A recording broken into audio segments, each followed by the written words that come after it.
Les semaines défilent et aucun élément ne permet de savoir plus sur la disparition du petit Émile, 2 ans et demi, au Auvernais. Beaucoup ont des théories mais un personnage de premier plan a des certitudes sur cette affaire qui dure depuis 1 mois et demi maintenant. En début de semaine, le Parisien révélait que l'enquête judiciaire sur la disparition du petit Émile le 8 juillet dernier dans un hameau des Alpes de Haute-Provence a été élargie aux faits criminels d'enlèvement et séquestration, sans que cette décision résulte d'avancées particulières dans l'enquête. Par un réquisitoire supplétif fin juillet, le parquet d'Aix-en-Provence, Bouches-du-Rhône, a requis de basculer sur cette qualification criminelle, avec notamment enlèvement de mineurs de 15 ans et séquestration, avait indiqué par la suite à l'AFP Emmanuel Merlin, procureur adjoint, confirmant l'information initiale du Parisien. Cette décision n'est pas liée à une évolution dans l'enquête sur la disparition toujours inexpliquée du garçonnet sur son lieu de vacances, mais ce cadre procédural offre plus de souplesse aux enquêteurs, a souligné le magistrat, évoquant une décision purement technique.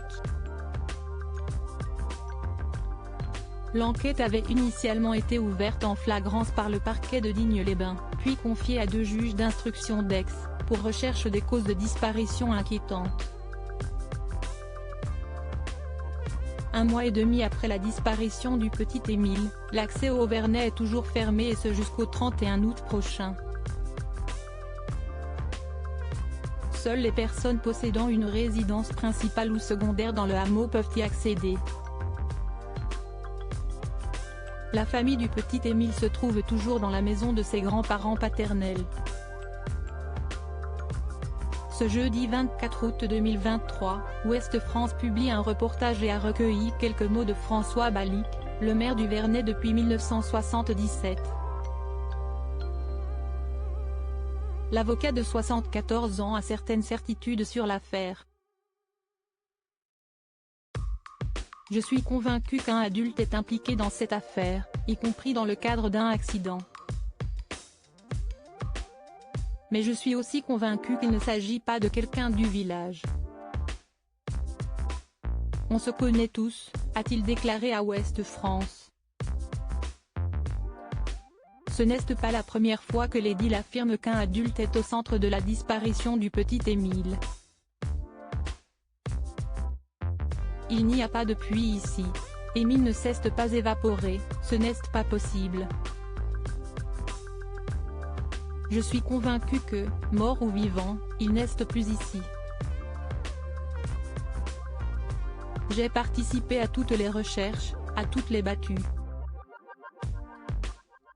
On l'aurait retrouvé s'il était encore au Vernay. Je suis convaincu que mort ou vivant, il a été déplacé par un adulte, avait-il déclaré il y a quelques jours aux médias belges Sudinfo. Si les investigations sont terminées au Vernay, l'enquête, elle, est toujours en cours et pourrait durer plusieurs mois.